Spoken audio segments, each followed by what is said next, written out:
শ্রবণ পিপাসু ভক্তবৃন্দ, আমি সকলের চরণে অধমের যথাযোগ্য দণ্ডবৎ মতি জ্ঞাপনপূর্বক আপনাদের অহৈ থেকে কৃপা আশীর্বাদ প্রার্থনা করি। আপনারা কৃপা করুন, আশীর্বাদ করুন, যেন নিত্যকাল হরিগুরু বৈষ্ণবের মহিমা গুণগান কীর্তন করে আমার নরাধম পাপিষ্ট জন্মকে যেন আমি ধন্য করতে পারি। হইয়াছেন হইবেন প্রভুর যত দাস, সবার চরণবন্ধ দন্তে। জয় শ্রী রাধা মাধব, হরিগুরু বৈষ্ণবের জয়।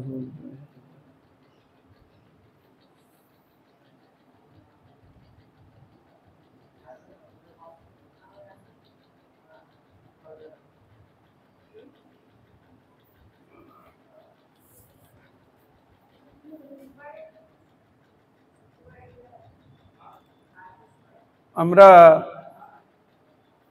শ্রী শ্রী গৌড়ীয় বৈষ্ণব তীর্থ দর্শন নামক গ্রন্থ থেকে মহাপ্রভুর পরিকরের গণের কথা এবং তাদের কথা শ্রবণ করছি।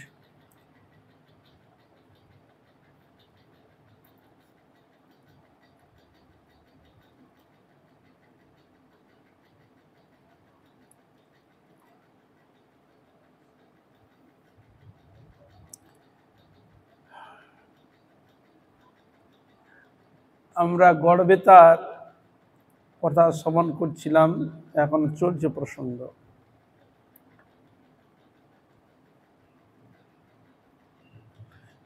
শ্রীরামচন্দ্রকে নিয়ে শিলাবতী নদীর তীরে আসেন এবং নদীর দুকূলে প্লাবন দেখে স্বীয় উত্তরীয় নদী জলে ভাসিয়ে তার উপরে আরোহণ করে পরপারে যান, এক আম্র কাননে প্রবেশ করেন। সকল বৈষ্ণবগণকে সেবা করতে চেয়েছিলেন, বলে আপনারা কি সেবা করবেন? অসময়ের কথা বলে, আমরা কাঁঠাল আম পাকা সেবা করব। তাই তিনি যাচ্ছেন, আর যাচ্ছে সে খরস্রোতা নদী। সে নদীর মধ্যে একটি কাপড় উতড়ি বিছিয়ে দিয়েছে, ছুড়ে দিল, সে তার উপরে হেঁটে হেঁটে ওই পারে চলে গেলেন। আর অসময় হলেও সুপক্ক আম কাঁঠালের ভারে বৃক্ষসমূহ দেখে প্রচুরতর সুপক্ক ফল এনে বৈষ্ণবদের তৃপ্তির সাথে ভোজন করান। দেখুন বৈষ্ণব সেবা কিরকম, বৈষ্ণব সেবা কিরকম রুচি। বৈষ্ণব সেবা করার মহা সৌভাগ্যবান না হলে বৈষ্ণব সেবা করার সৌভাগ্য হয় না। এই জন্য সেখানে মহাপ্রভু এমনি বলেছিলেন, প্রভু কহে বৈষ্ণব সেবা নাম সংকীর্তন, দুই কর শীঘ্র পাবে শ্রীকৃষ্ণ চরণ। মহাপ্রভু বলেছিলেন। যেমন বৈষ্ণবগণ দেখুন সেবা করাতে যাবেন, বলে আমরা আম কাঁঠাল সেবা করতে চাই অসময়, তাই তিনি এই লীলাই প্রদর্শন করলেন। যে বাগান থেকে আম কাঁঠাল এনেছিলেন তা এখন কীর্তন মেলা, সেটা এখন আর ওই বাগান নাই, এখন সেটি স্থান রয়েছে, সেখানে মেলা টেলা হয় আর কি। ঠাকুরের বাগান নামে প্রসিদ্ধ রয়েছে। এটি শিলাবতীর পশ্চিম তীরে। সে কানাই ঠাকুরের বাগান এখনো জনমানসের অন্তরালে। তার উপর দিয়ে রেল লাইন পাতা হয়েছে, রেল লাইন গিয়েছে। আর আছে মাত্র 15 কাঠা জমি। মহোৎসবের পর তিনি সমাধিস্থ হন, সবাইকে সেবা টেবা করে দিলেন বৈষ্ণবগণকে। দেওয়ার পর তিনি ওই মহোৎসবের পর তিনি সমাধিস্থ হলেন। পরের দিন ওই অবস্থায় দেখা গেল দেহে স্পন্দন নেই, দেহে স্পন্দন নাই। সেদিন প্রত্যুষে ধাকিয়া বর্তমান ধাদকা গ্রামে এক বটবৃক্ষ তলে জৈনিক গোপের নিকট দধি দুগ্ধ পান করেন। বুঝলেন, জৈনিক গোপের নিকট দধি দুগ্ধ পান করে গোপকে বলেন যে তুমি আমার কুটিরে গিয়ে শিষ্যের নিকট পয়সা নেবে আর বলবে ঠাকুর সমাধি লাভ করে বৃন্দাবনে গেছেন। দেখুন আর চলছে না, এই অবশ্য সমাধিস্থ হয়ে গেছেন।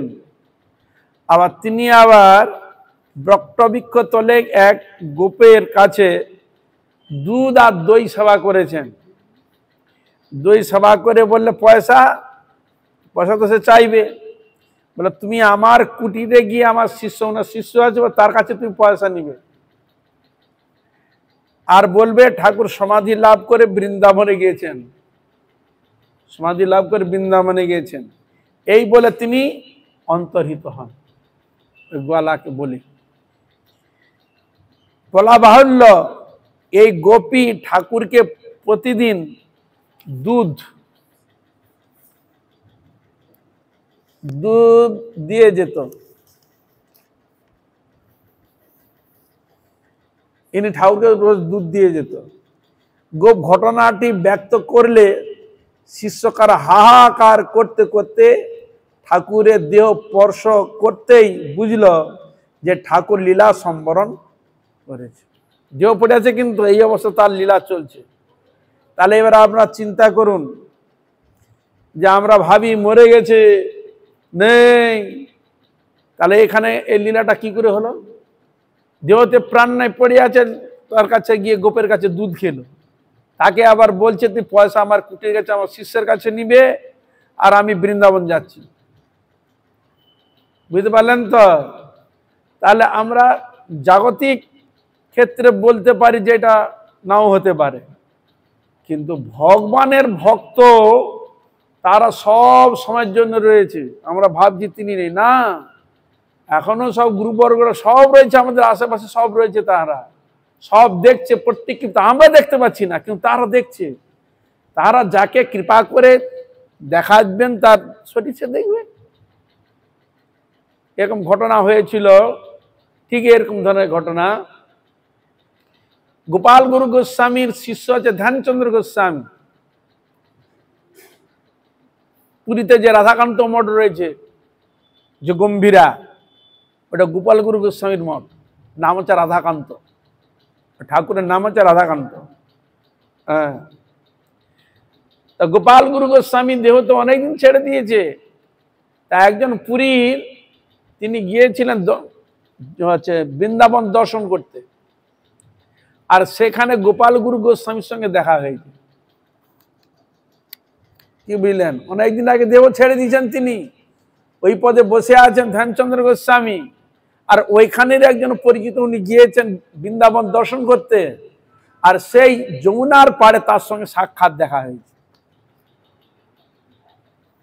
কি বুঝলেন? কি করে হয়? তাহলে এর দ্বারা প্রমাণিত হয় আমাদের গুরুবর্গ সকলেই রয়েছে, সকলেই রয়েছে, এ বিষয়ে সন্দেহ নাই। আমরা ভাবি হয়তো নেই, চলে গেল, না, সব সমজন তিনি। তার উনি গোপাল গুরুর সঙ্গে দেখা হয়েছে, আর উনি আবার ফিরে যখন এলেন পুরীতে, ধ্যানচন্দ্র গোস্বামীর সঙ্গে দেখা হয়েছে। ধ্যানচন্দ্র গোস্বামীর সঙ্গে কথা, কিরকম বৃন্দাবন তোমরা কিরকম দর্শন করেছো, কোথায় কি দর্শন করেছে, এ কথা বলতে বলে কি বলছে, আমি গোপাল তোমার গুরুদেবকে আমি দর্শন করেছি, তোমার গুরুদেবকে আমি দর্শন করেছি, গোপাল গুরু গোস্বামীকে। তখন ওনার বিষয়টা ওই তো ওইখানেই আছে, তাহলে আমিও যাবো দর্শন করতে। ধ্যানচন্দ্র গোস্বামী বললেন আমিও তাহলে বৃন্দাবনে যাব, কোন জায়গায় দর্শন করেছো, আমি সেখানে আমিও যাব দর্শন করতে। তিনিও গিয়েছিলেন, তিনি ওখানে দেখা পায়নি, কিন্তু রাস্তার মধ্যে যে মহাপ্রভু বৃন্দাবন গিয়েছিলেন ওই ঝাড়িখণ্ডর বনের জঙ্গলের ভিতর দিয়ে, ওই জঙ্গলের ভিতর দিয়ে আসছেন, আর একদল ডাকাত ধরে ফেলেছে। তখন ডাকাতে খুব ছিল জঙ্গলে, তখন ওই নরবলি দিত। আর ধ্যানচন্দ্র গোস্বামীকে দেখতে খুব সুন্দর ছিল, তো ওকে আটকে দিয়েছি। মায়ের একটা মন্দির আছে, মন্দিরের ভিতরে ঢুকিতে তালা লাগিয়ে দিয়েছে। একে বলি দেওয়া হবে, কিন্তু সর্দার ছিল না। সর্দারের জন্য প্রতীক্ষা করছে যে এরকম যদি একে নরবলি দেওয়া যায়, তার মা আমাদের প্রতি সন্তুষ্ট হবে, তাহলে বেশি করে ডাকাতি করা যাবে। এই ছিল ভাবনা। তখন ধ্যানচন্দ্র গোস্বামী তো তালা লাগতে চলে গেছে, তাহলে মায়ের ঘরে তালা লাগানো ও আছে, ধ্যানচন্দ্র গোস্বামী আছে, উনি তখন বিগ্রহ ছিল মায়ের মূর্তি। তখন আরে ধ্যানচন্দ্র গোস্বামী মাকে বলছে, ওরে মা, তোর এত বড় স্পর্ধা, তোর উপর দিয়ে আমার মহাপ্রভু গিয়েছে, এই পাশ দিয়ে রাস্তা দিয়ে মহাপ্রভু গিয়েছে, সকালকে উদ্ধার করেছে, পশু পক্ষী কীট পতঙ্গ সকলকে কৃষ্ণ নামে প্রেম দিয়ে নাচিয়ে শুদ্ধভাবে হরিভজন নিয়ে এসছে, আর তুই মা সেই জায়গায় রয়েছিস, তুই এখনো নর বলিনিস, এখনো তুই নর বলিনিস, তোর এখন সেই চেতনা এখনো আসেনি। কি বললেন? হরে কৃষ্ণ। তখন মনে বলছে, তোর তখন সাধু সঙ্গ মনে হয়নি, মনে হয় ওই জন্য তুই এখন নিচ্ছিস। তখন ধ্যানচন্দ্র গোস্বামী কি করলেন? ওই মায়ের কানে মন্ত্র দিলেন, ওই প্রতিমার কানে মন্ত্র দিলেন, হরে কৃষ্ণ কৃষ্ণ কৃষ্ণ হরে হরে, হরে রাম রাম রাম হরে হরে। বুঝলেন? মাকে মন্ত্র দিলেন। আর মা ধরো ওখানে তালা দিয়ে গেছে তো ঘরের ভিতরে, আর তখন মা ওদের যে যারা ধরে রেখে গিয়েছিল, সে তখন ওদের পান্ডা মূল যে ছিল তাকে বলছে, আমার গুরুদেবকে এখানেতে আমার কাছে বলি দিবি নিয়ে এসছিস? কি বললেন দেবী? গুরুদেব মন্ত্র দিয়েছে না। দেখুন, আমরা শুধু ভাবি তা না, স্বয়ং তিনি বলছেন আমার গুরুদেবকে তুই আমার কাছে বলে দিবি? এত বড় তোর স্পর্ধা। শোন, তোরা সকাল হলে সকলে স্নান টান করে আয়, ইনার চরণ আশ্রয় কর, ইনার কাছে দীক্ষা লে, যদি না নিস তোদের পুরো বংশকে আমি ধ্বংস করব। মা বলছেন তোদের পুরো বংশকে আমি ধ্বংস করে দেব যে আমার কথা না শুনিস। সকল ভয়ে জুজু হয়ে এসে ধ্যানচন্দ্র গোস্বামী চরণে পড়ে গেলেন, তার কাছে কৃষ্ণ মন্ত্র নিয়ে সকলে মায়ের কৃপাত হয়ে গেলেন ভক্ত। নিতাই গৌর প্রেমানন্দ। তাহলে বুঝতে পেরেছেন বৈষ্ণব চরিত্র অতীব পবিত্র। বৈষ্ণবের কৃষ্ণ ভক্তের মহিমা, দেবতাগণ দেবীগণ তারা কীর্তন করে থাকেন এরকম পজিশনে। তিনি এইভাবে ওই দেবীকে কৃষ্ণ মন্ত্র দিলেন, সকল কৃষ্ণ দিয়ে শিষ্য করে তিনি গেলেন বৃন্দাবনে। সেখানে আর দেখা পেলেন না গোপাল গুরু গোস্বামী। যে জায়গাটা উনি দেখা দিয়েছিলেন সেখানে একটা চিহ্ন ছিল, ওইখানে উনি পরবর্তীকালে একটি মন্দির করেন। মন্দির গোপাল গুরু গোস্বামীর মন্দির আছে যমুনার তীরে, যমুনার তীরে ছোট মতো এর মধ্যে, সেখানে পুষ্প সমাধি রয়েছে। ওই মন্দিরে আমি গিয়েছি, সে সমাধি এখনো আছে, ছোট মতো আশ্রম আছে গোপাল গুরু গোস্বামী বৃন্দাবন। তাহলে এর দ্বারা প্রমাণিত হলো যে বৈষ্ণবগণ ঘৃণা করতে পারে। ব্রহ্মাণ্ড তারিতে শক্তি ধরে জনে জনে, এ বেদ পুরাণের গুণ গায় যে বাস। সত্যি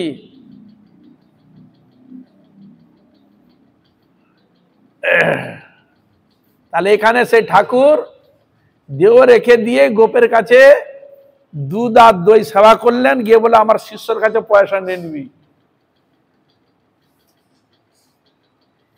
আর বললেন আমি এখন বৃন্দাবন চললাম, এই আদেশ করলেন।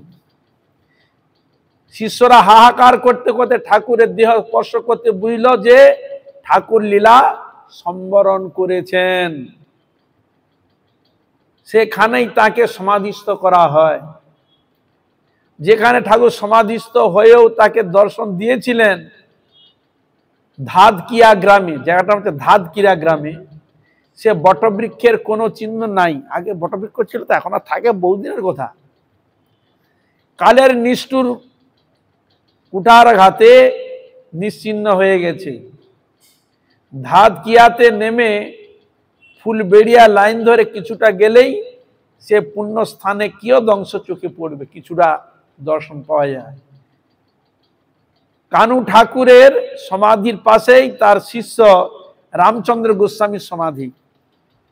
কানু ঠাকুর এই লীলা প্রদর্শন করেছিলেন, তারই শিষ্য আছে রামচন্দ্র গোস্বামী, তার ওই কাছে সমাধি।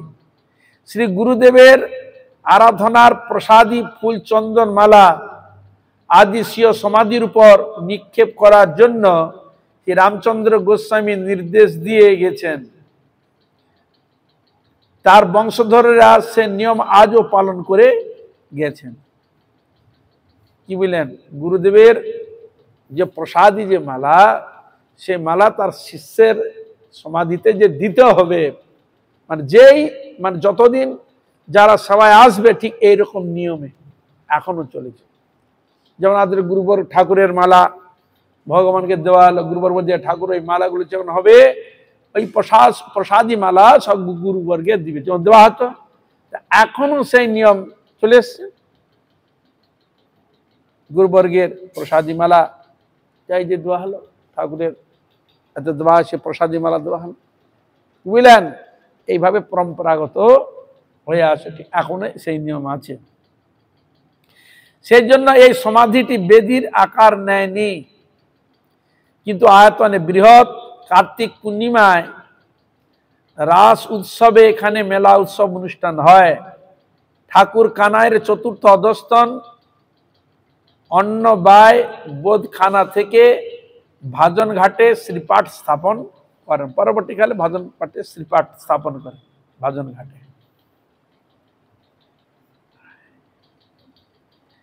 বেগুন কোলা, জায়গাটার নাম হচ্ছে বেগুন কোলা। সেখানে কি না, কাটোয়া 1 মাইল পশ্চিমে অজয় নদী পার হয়ে যেতে হয়। অজয় নদী, এই যে অজয় নদী, হ্যাঁ, 1 মাইল পশ্চিমে অজয় নদী পার হয়ে যেতে হয়। এটি বর্ধমান জেলায় অবস্থিত। অজয়ের এই ঘাট বেগুন কোলার ঘাট নামে পরিচিত। বেগুন কোলার ঘাট নামে পরিচিত। ঘাট পেরিয়ে গ্রামের উত্তরপাড়া প্রাইমারি স্কুলের পাশে শ্রীনিবাস আচার্যের শিষ্য ও শ্যালক শ্রী রামচন্দ্র চক্রবর্তী, তার শিষ্য রামশরণ চট্টরাজের শ্রীপাঠ ওখানে রয়েছে। অনুরাগ বল্লী গ্রন্থের একটা গ্রন্থের নাম হচ্ছে অনুরাগ বল্লী। লেখক শ্রী মনোহর দাস। শ্রী গুরুদেব শ্রী রামশরণ চট্টরাজের সমীপে এই শ্রীপাঠে কিছুদিন বাস করেন। বর্তমানে শ্রীপাঠে সেবা পূজার কোনো ব্যবস্থা নেই। নাতি বৃহৎ অথচ সুদৃশ্য প্রকোষ্ঠে নামমঞ্চ প্রতিষ্ঠিত আছে। মনোহর দাসের আশ্রম পাটবাড়ি থেকে সংস্কার করা হয়েছে, পাটবাড়ি আশ্রমের সঙ্গে যুক্ত আছে। এবার শুনবো কেতুগ্রাম, এসব গৌড়মন্ডলের মধ্যে। বর্ধমান জেলায় অবস্থিত। কাটোয়া থেকে বাসে 14 কিলোমিটার, কাটোয়ার আমেদপুর ছোট লাইনে পাচুন্দি স্টেশনে নেমে 3 কিলোমিটার দক্ষিণ পশ্চিমে কেতুগ্রাম অবস্থিত। এখানে বৈষ্ণব তীর্থের বর্তমান চিহ্ন নেই, আগে ছিল, এখন তার সেসব চিহ্ন দেখা যায় না। শ্রীমন মহাপ্রভু আবেশে 3 দিন রাঢ় ভ্রমণকালে এখানে এসেছিলেন, ওই স্থানে এসেছিলেন। ভ্রমণকালে 3 দিন এসেছিলেন। সে স্থানের নাম মুকুটিডাঙ্গা, জায়গাটার নাম হচ্ছে মুকুটিডাঙ্গা। বেলতলা চাটুর্যে বাড়ি বলে পরিচিত। মহাপ্রভু এসে জল চাইলে তাকে জল না দিয়ে ভাতের মাড় দিয়েছিল। তাকে জল চেয়েছিল, আমাকে একটু জল দাও, মহাপ্রভু চেয়েছিলেন, আর তিনি কি দিয়েছিলেন? ভাতের মাড়। মাড় জানেন তো, মানে অন্য ছাঁকিতে যে মাড়টা থাকে, হ্যাঁ, ভাতের মাড়, গ্লাস ভরে দেন, মাড় দিয়েছিল। আজও এই মুকুটিডাঙ্গাতে কোনো বৈষ্ণবীয় অনুষ্ঠান হয়নি বলে জনশ্রুতি। ওখানে আর বৈষ্ণব অনুষ্ঠান আর হয়নি। ইয়া প্রধানত শাক্তপীঠ বলে পরিচিত। এখন এটা শাক্তপীঠ নামে পরিচিত হয়েছে। পাশেই অট্টহাস, অট্টহাস আছে না? হ্যাঁ, এই পাশে হচ্ছে এই অট্টহাস। দেবীর অধ ওষ্ঠ পড়েছিল, দেবীর 51 পীঠের একটা পীঠ, জানো তো? 51 পীঠের একটা পীঠ অট্টহাস ওষ্ঠ পড়েছিল। দেবী ফুল্লরা ভৈরব, দেবীর নাম আছে দেবী ফুল্লরা ভৈরব, বিশ্বের সাধক ব্যামাখ্যাপা এই মহাপ্রভুর পাদপীঠ দর্শন করতে কেতুগ্রামে এসেছিলেন। বামাখ্যাপা সেই স্থানই মুক্তির ডাঙ্গা বেলতলা নামে পরিচিত। সেখানে মহাপ্রভুর স্মারক কোনো প্রস্তর ফলক বা বেদি নেই। অনেক অনুসন্ধানে গ্রামীণের সহানুভূতিতে সেই স্থানে যাওয়া সম্ভব। কেতুগ্রাম একটি শাক্তপীঠ, যেহেতু ওই যে অট্টহাস। দেবীর বাম বাহু পড়েছিল দেবী বহুল্লা ভৈরব ভ্রুক, ওখানে আবার আছে শক্তিপীঠ। দেবীর বাম বাহু পড়েছিল দেবী বহুল্লা। এবার আসবো জাজিগ্রাম, বর্ধমান জেলায় অবস্থিত। মহাপ্রভুর প্রকাশ মূর্তি শ্রীনিবাস আচার্য প্রভুর শ্রীপাঠ। আমি বলেছিলাম সেদিন শ্যামানন্দ প্রভুর কার মূর্তি? দ্বিতীয়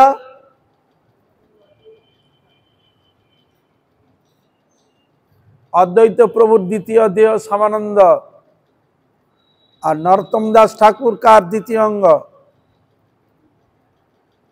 নিত্যানন্দ প্রভুর দ্বিতীয় অঙ্গ। মহাপ্রভুর দ্বিতীয় অঙ্গ কে? এই যার হচ্ছে মহাপ্রভুর দ্বিতীয় দেহ হচ্ছে শ্রীনিবাস আচার্য।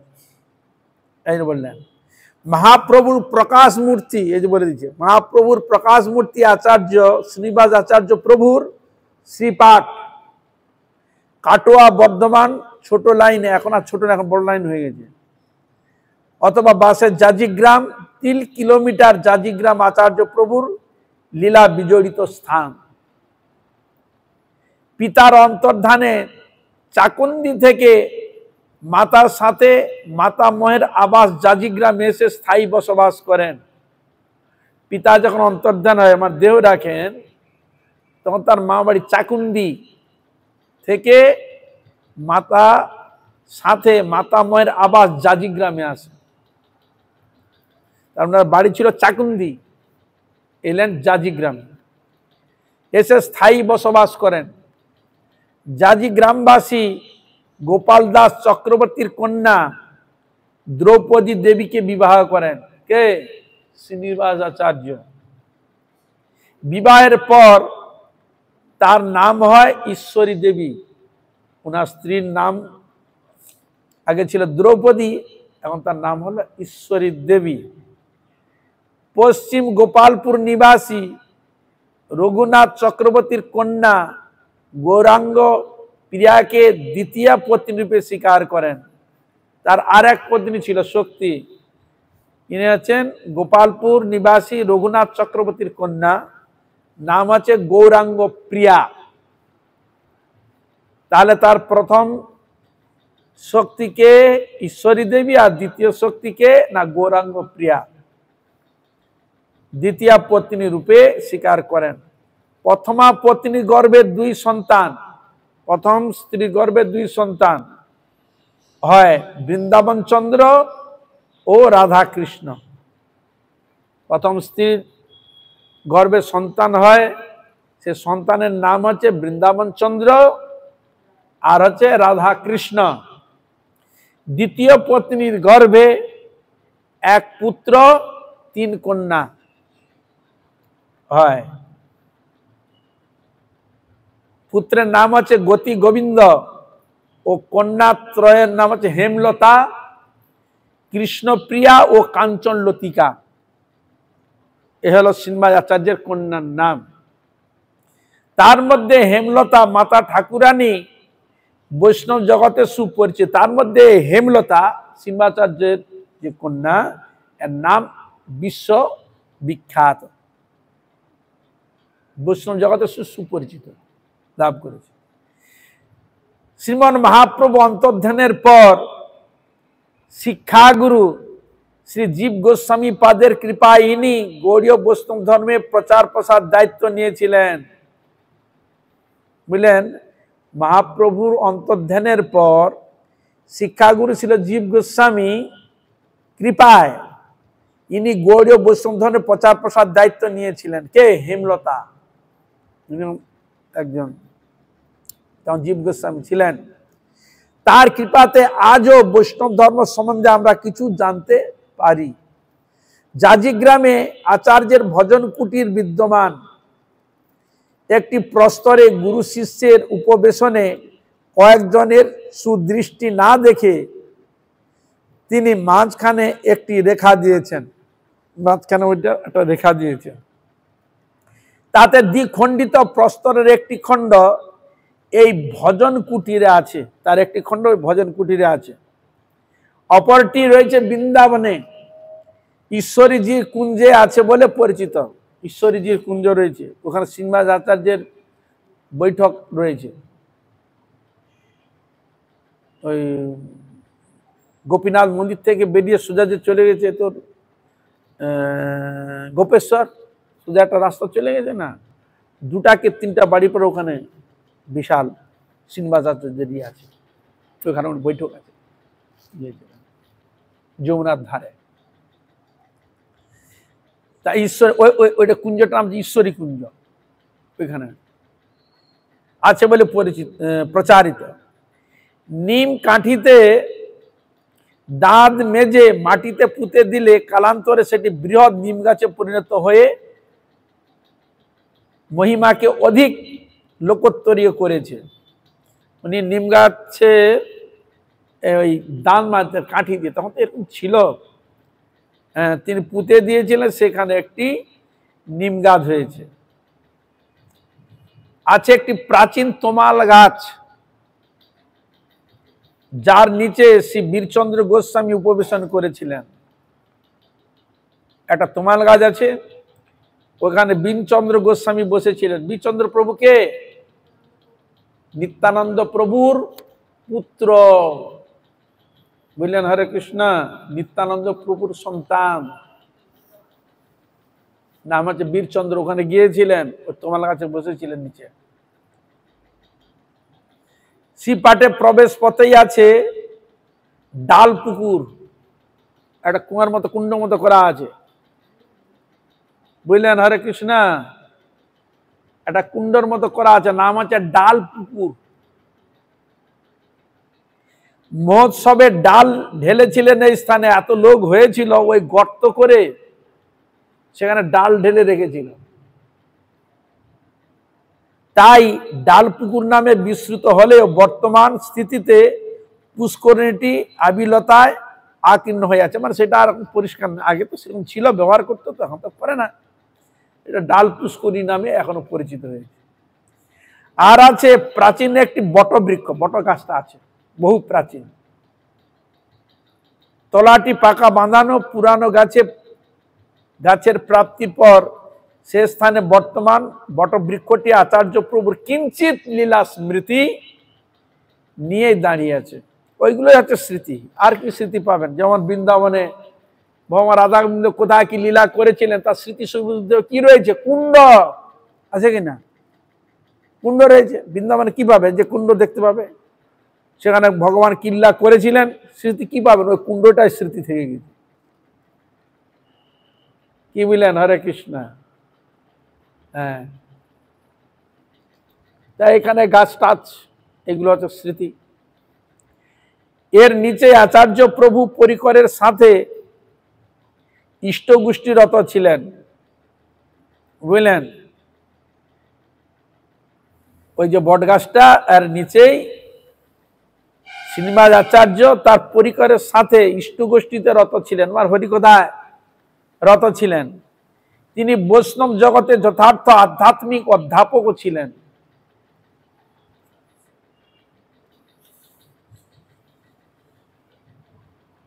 একটি পয়ার এখানে দিচ্ছেন, কি পয়ারটা? গণ সহ বৈশে তথা তেজ সূর্য প্রায়, সকরুণ নয়ন পথের পানে চায়, দেখে একজন দিব্য দুলার উপর, সুসজ্জে বিবাহ করি যায় নিজ ঘর। এখানে এই লীলাটা প্রদর্শন করছেন। ওখানে বট গাছের তলা নিজের মধ্যে দৃষ্টি করছে, আর ওই সময় দেখলো একজন দোলায় চড়ে বিবাহ করে দোলায় চড়ে ঘর যাচ্ছে। এখন দোলা বলতে ওই আর কি পালকি, পালকি, হে দোলা হে দোলা হে দোলা গান আছে না? হ্যাঁ, পালকির প্রচলন ছিল, এখন এখন নেই, মনে হয় উঠে গেছে। আমি পালকি প্রচলন দেখেছি, একজনকে পালকি করে শ্বশুর বাড়ি দিয়ে মঠে চলে এসেছে। হরে কৃষ্ণ, পালকি করে। হ্যাঁ, সারা রাস্তা হেঁটে গেছি, শ্বশুর বাড়ি দিয়ে এসে চলে এসেছে। ওটা পালকি ছিল, এখন আর পালকির ইন্টারনেট চল নাই, তখন ছিল পালকি চল। এখন এই যে বিবাহ করে যে দোলা যাচ্ছিল, বাড়ি যাচ্ছিল, তো সে কে? ইনি রামচন্দ্র কবিরাজ। ইনি যাচ্ছিলেন, বিবাহ করে যাচ্ছিলেন দোলায় চড়ে। দোলা আরোহণে নবর আড়ে নিয়ে চলছেন আচার্য প্রভু। সেই অবস্থায় রামচন্দ্রকে লক্ষ্য করে বললেন, যাচ্ছে তো, ওটা তো ইনার কথা ছিলেন। আর দোলায় চড়ে যখন যাচ্ছে, শ্রীনিবাস আচার্য চোখে পড়েছে, তখন রামচন্দ্রকে লক্ষ্য করে বলছেন, আহা কি দেবপম শরীর।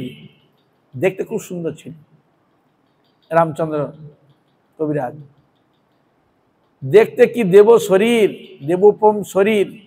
আর এই শরীর কামিনী ভোগের উপকরণ হবে।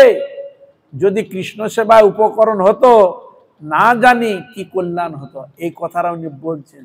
ও গিয়ে কেউ সংসারে তো ঢুকে যাবে। হরে কৃষ্ণ। তা এটা এরকম যদি সংসারে না ফেসে গিয়ে যদি হরি ভজন করতো, হরি সেবা করতো, তাহলে ওখানে অনেকের জীবন হতো। সকরণ এই কথা কয়েকটির সাথে আচার্য প্রভু তীক্ষ্ণ দৃষ্টি রামচন্দ্রের মর্মভেদ করলো। তীক্ষ্ণ দৃষ্টিতে দেখে বলছে তো, আর সেটা তার হৃদয়ের মর্মভেদ করলো, রামচন্দ্রের কবিরাজের হৃদয়ে। নব বিবাহিতাকে নিয়ে ঘরে ফিরলেন, কিন্তু সে আর পূর্বে রামচন্দ্র নয়। আগে যে বিবাহিত করে যে রামচন্দ্র ছিল, এখন আর সে রামচন্দ্র নয়। নিরন্তর সেই মহাপুরুষ আর তার করুণ বাণী চিন্তা করতে করতে স্ত্রী রত্নমালা দেবীকে পরিত্যাগ করে আচার্য প্রভুর চরণে আত্মসমর্পণ করেন। স্ত্রীর নাম ছিল রত্নমালা। যেদিন তাকে দেখেছে, তার ভিতরের মধ্যে এরকম চিন্তা এসে গেছে। কিছুদিন পর তিনি আচার্য প্রভুর চরণে এসে গেলেন। রামচন্দ্র কবিরাজের মতো গুরুগত প্রাণ সত্যই বিরল। এখানে বলছেন তিনি যেরকম গুরু সেবক ছিলেন, বিরল। আচার্য প্রভু সেবিত নিতাই গৌর বড়ই সুদৃশ্য। ওনার নিতাই গৌর রয়েছেন সেবিত। সেই সঙ্গে স্বল্প বৃহদাকার বর্ধমান রাজা প্রদত্ত নিতাই গৌর বিগ্রহ বড়ই মনোহর। বর্ধমানের রাজা ছিল, নাম কি রাজা? বিজয় চাঁদ মহতাব। বললেন হরে কৃষ্ণ। বর্ধমানের রাজার নাম ছিল বিজয় চাঁদ মহতাব। ওনার এখনো টোল আছে, সবিত অনেক ঠাকুর আছে, 108টা শিব আছে, অনেক কিছু আছে। তো জানেন তো, এইসব রাজার অনেক অবদান আছে। যেমন আমরা রাঁচি গিয়েছিলাম, বর্ধমান কম্পাউন্ড নাম হয়েছে না? কার নাম? এই রাজার।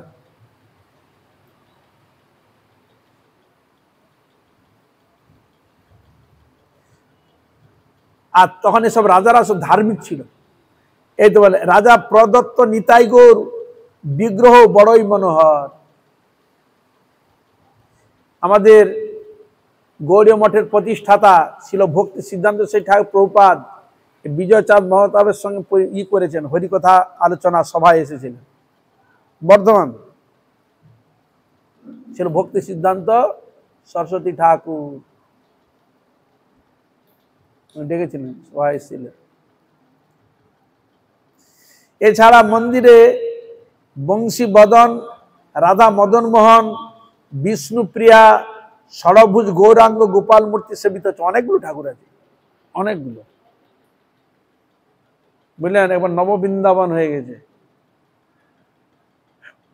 এই এই ইনি এত সেবা করেছিলেন আর প্রচারে বিশেষ সাহায্য করেছিলেন। শ্রীনিবাসাচার্য, নরোত্তম ঠাকুর অনেক সাহায্য করেছিলেন।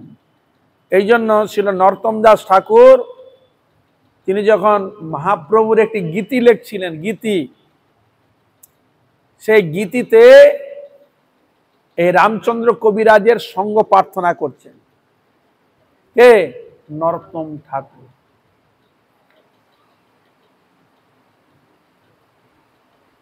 কীর্তনটা রয়েছে,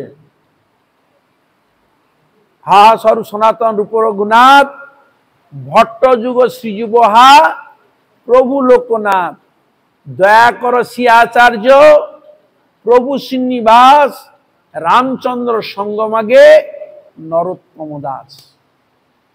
কি বুঝলেন? হরে কৃষ্ণ।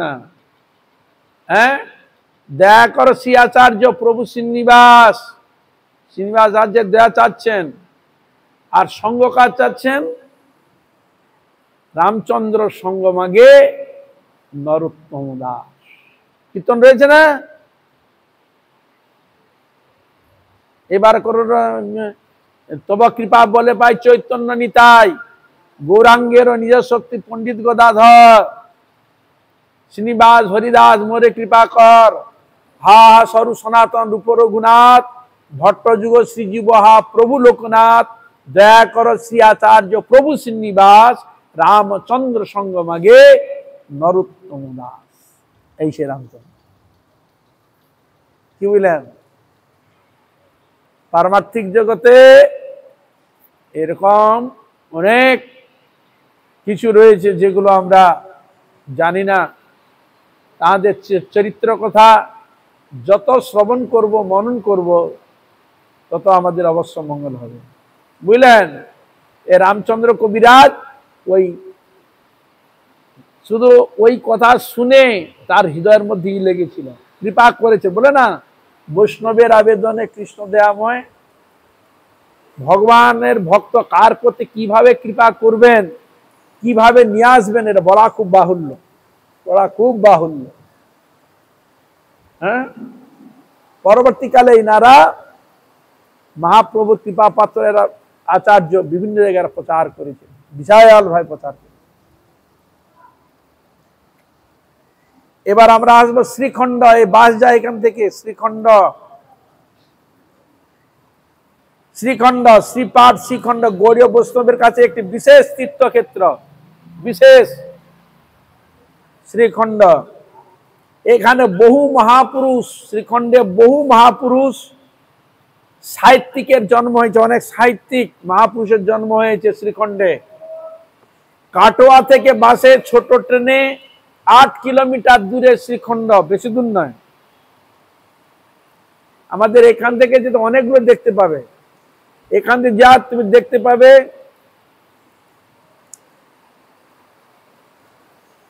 তোমার রামকৃষ্ণ পরমহংসদেবের গান শুনেছিল, যার নাটক শুনেছিল,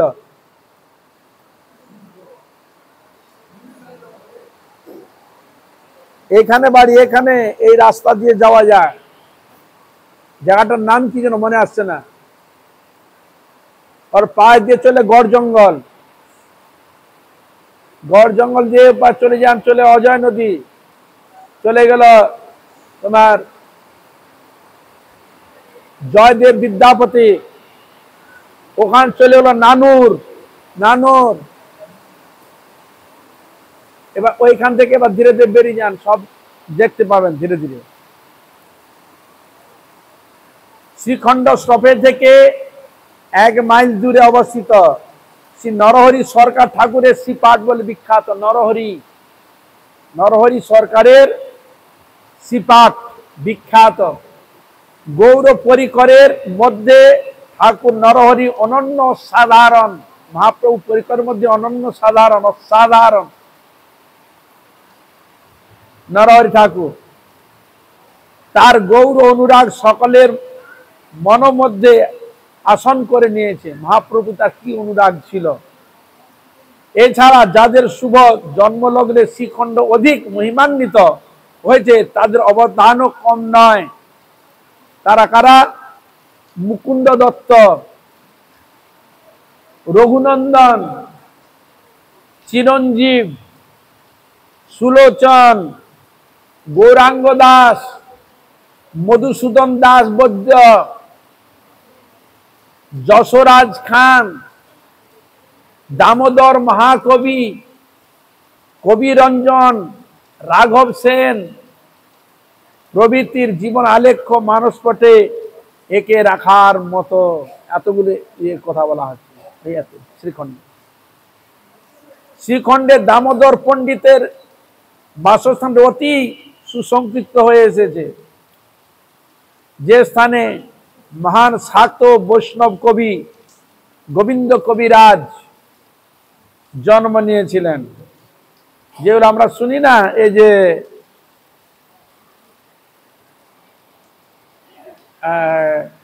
ভজ হুরে মন শ্রীনন্দ নন্দন অভয় চরণার বিন্দরে। একজন হয়েছিল বৈষ্ণব আর একজন ছিল শাক্ত। বলে ভাই কৃষ্ণ ভজন করি, আসো না দুজনে উভয় মিলে মিশে করে, কিন্তু তিনি শুনেননি। এমন বিষচিকা রোগ হলো, মার মৃত্যু শয্যায় শায়িত, বাঁচবে না। আরে কি না, আর ওইখানে বসে তাকে হরি কীর্তন হরিনাম শোনাতো। আর হরিনাম শুনিয়ে ঈশ্বরের ইচ্ছায় তিনি ভালো হয়ে যান। তখন পরবর্তীকালে তিনি বৈষ্ণব হন, তখন তার মুখে এই কীর্তনটি গিয়েছিলেন, ভজ হরে মন শ্রীনন্দ নন্দন অভয় চরণার বিন্দরে। দুর্লভ মানব জনম সৎসঙ্গে তর হয় ভব সিন্ধুরে। বিশাল কীর্তন, কীর্তনটা বড়। শ্রবণ কীর্তন স্মরণ বন্দন পাদ সেবন দাসরে। পূজন সখী জন আত্মনিবেদন গোবিন্দ দাস অভিলাষরে। এই গোবিন্দ দাস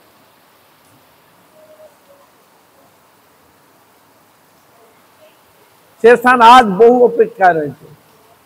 হ্যাঁ, ছোট তুলসীর বেদি মাত্র অবশেষ রয়েছে। শ্রী রামচন্দ্র ও গোবিন্দ কবিরাজের মাতামহ শ্রী দামোদর কবিরাজ দিকপাল বিদগ্ধ পণ্ডিত ছিলেন তদানীন্তন সময়। তিনি দিগ্বিজয়ী পণ্ডিতকে পরাস্ত করেন। এখানে তার প্রশস্তি পূর্বে ভক্তি রত্নাকর গ্রন্থে বলেছেন। ভক্তি রত্নাকরে এ বিষয়ে বর্ণিত রয়েছে। কি বলেছে? এই ভক্তি রত্নাকর বলছে, পাতালে বাসুকীর বক্তা, স্বর্গে বক্তা বৃহস্পতি, আর গৌড়ে গোবর্ধন রাজা, খণ্ডে দামোদর কবি। দেখো এদের নামে বিশেষ এই কথাটি বর্ণিত রয়েছে ভক্তি রত্নাকরে। পাতালে কে? বাসুকী। স্বর্গে বক্তা কে? বৃহস্পতি। হ্যাঁ, আর গৌড়ে কে? না গোবর্ধন রাজা। আর খণ্ডে মানে শ্রীখণ্ডে, খণ্ডে কে? দামোদর কবি। দেখ কিরকম নাম নিয়েছিল, কিরকম প্রভাবশালী ছিল, যাকে তুলনা করে যে সঙ্গে ভক্তি রত্নাকর, মানে যা তা কথা নেই। পাতালে যে এত বড় পৃথিবীকে কে ধরে রেখেছে? বাসুকীনাথ, অনন্তদেব কিরকম ক্ষমতাশালী ছিলেন। আর স্বর্গে বক্তা বৃহস্পতি, স্বর্গের দেবতাগণকে শিক্ষা প্রদান করেন বৃহস্পতি। আর গৌড়ে রাজা ছিল গোবর্ধন রাজা, ভক্ত। আর খণ্ডে কবি ছিলেন কে? দামোদর। এতগুলো উপমার সঙ্গে সংযোজন করে তারা যাতা ছিল নাকি? দারুণ। এরকম ছিল সেই খণ্ডের নাম। সবাই আমরা জানি না, এখানে শুনলেন আপনারা। সরকার ঠাকুরের সিপাটে মধু পুষ্করিণী দর্শন, এখন মধু পুষ্করিণী এখনো আছে, নাম আছে। ওইখানে ছিল ডাল পুকুর, শুনেছেন ওখানে। আর এখানে আমরা শুনছেন মধু পুষ্করিণী, মধু মধু, ওই জল খেলে মধু, জলটাই মধু ছিল পুরো। মধুর টেস্ট, মধুর স্বাদিষ্ট উপলব্ধি করতেন ওই সময়ের কথা। কি না, পূর্বলীলায় নরহরি সরকার মধুমতি সখী ছিলেন। কৃষ্ণলীলা মধুমতি সখী, কৃষ্ণলীলায় বুঝলেন। নরহরি সরকার ঠাকুর প্রমাণ কোথায়? গৌর গণোদ্দেশ দীপিকা। কৃষ্ণলীলা কে ছিল আর গৌর লীলায় কি নামে এলেন, নাম আছে তো। তার ওইখানে দেওয়া রয়েছে নরহরি সরকার ঠাকুর পূর্ব লীলায় ইনি হচ্ছে মধুমতি সখী, মধু পান করাতেন রাধা গোবিন্দকে আর বলরামকে, এই বলছেন। তাহলে এখানে মধু পুকুরের নাম কেন হলো এখানে বা বলছেন। সপার্ষদে নিত্যানন্দ প্রভু এখানে এসে সরকার ঠাকুরের তত্ত্বটি পরিস্ফুট করেন, যা মহাজনের অনুভবের লেখনীতে অঙ্কিত আছে। বর্তমান মধু পুষ্করিণী তার সাক্ষী, বুঝলেন। শুনি মধুমতি নাম আসিয়াছি তৃষ্ণিত হইয়া, এত শুনি নরহরি নিকটে জল হেরি, সেই জল ভাজনে ভরিয়া আনিয়া ধরিল আগে, জনুসিগ্ধ মিষ্টি লাগে, বংশ খায় নিত্যানন্দ। যত ভল ভরিয়ানে জল ভরিয়ানে, মধু হয় ততক্ষণে পুনঃ পুনঃ খাইতে আনন্দ। দ্বিতীয়ত ভগবান চৈতন্য মহাপ্রভু এসেছেন, এসে পিপাসা পেয়েছে, খেতে দাও। তখন ওই পুষ্করিণী থেকে ঘোড়া ঘোড়া জল ভরে নিয়ে যাচ্ছে, সবাইকে দিচ্ছে, মধু খাচ্ছে, মধু সেবা করছে। হ্যাঁ, এটা বলছে যত জল ভরিয়ে আনে মধু হয় ততক্ষণে পুনঃ পুনঃ খাইতে আনন্দ। আরো দো, আরো দো, এক গ্লাসে যে আরো অনেকে চাচ্ছে, আরো দো, আরো দো। কেন? মধু পান করছে। মধুমতি মধুদান সপার্ষদে করি পান, উন্মত্ত বধূত রায়। মহা চৈতন্য নিত্যানন্দ পরে একবার উন্মত্ত হয়ে গেছে একবারে। মধু খেলে যা হয়, মানে মদিরা খেলে যা হয়। মধু কিন্তু গরম জিনিস। হরে কৃষ্ণ। হ্যাঁ, মধুমতি মধুদান, মধুমতি মানে ওই যে সখী, জানেন তো তিনি। তা সপার্ষদে করি পান উন্মত্ত বধূত রায়, হাসে কাঁদে নাচে গায়, ঘুমে গড়া গড়ি যায়, উদ্ধব দাস রস গায়। উদ্ধব দাস এই কীর্তনটি করছেন, ওইখানের চরিত্রটা। হ্যাঁ, পুকুর থেকে জল এনে দিচ্ছে আর হয়ে যাচ্ছে মধু। আজব কথা তো। আমার সময় না, যেখানে থাক মহাপ্রভু পরিকর, নিত্যানন্দ পরিকর সকলের চরণে কোটি কোটি নমস্কার। ওনার জন্য কৃপা করেন, দয়া করেন। ওনাদের একটু ছুটো ফুটো কৃষ্ণ প্রেম মধু যেন আমাদের একটু হৃদয়ের মধ্যে পড়ে, তাহলে জীবন সার্থক হয়। ওনাদের চরণে কোটি কোটি দণ্ডবত নমস্কার। রাধা বিনোদ বিহারী, গৌর নিত্যানন্দ প্রভু, হরিগুরু বৈষ্ণব সকলের চরণে দণ্ডবত। আপনারা কৃপা করুন, আশীর্বাদ করুন যেন এইভাবে হরিগুরু বৈষ্ণবের মহিমা গুণগান কীর্তন করে আমার নরাধম পাপিষ্ঠ জনকে যেন ধন্য করতে পারি। হইয়াছেন হইবে না প্রভুর যত দাস, সবার চরণ বন্ধু দন্তে করি হাস।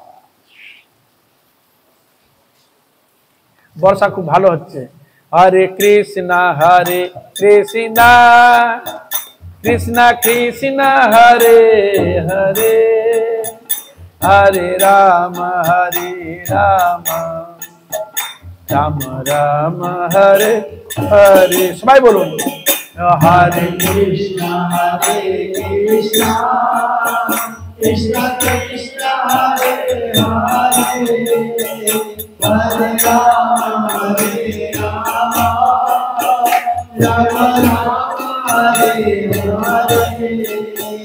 Hare Krishna Krishna Krishna Hare Hare Hare Rama Rama Rama Hare Hare Hare Krishna Krishna Krishna Hare Hare Hare Rama Rama Rama Hare Hare Hare Krishna Krishna Krishna Hare Hare Hare Rama Rama Rama Hare Hare Hare Krishna Krishna Krishna Hare Hare Hare Rama Rama Rama Hare Hare Hare Krishna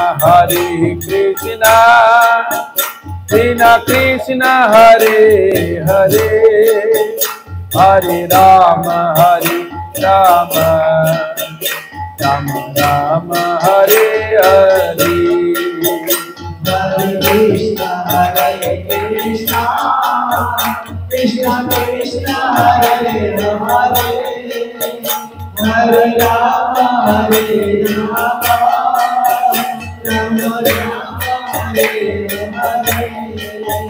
Hare Krishna Krishna Krishna Hare Hare Hare Rama Rama Rama Hare Hare Hare Krishna Krishna Krishna Hare Hare Hare Rama Jai Gaur Hari Bol Hari Bol Hari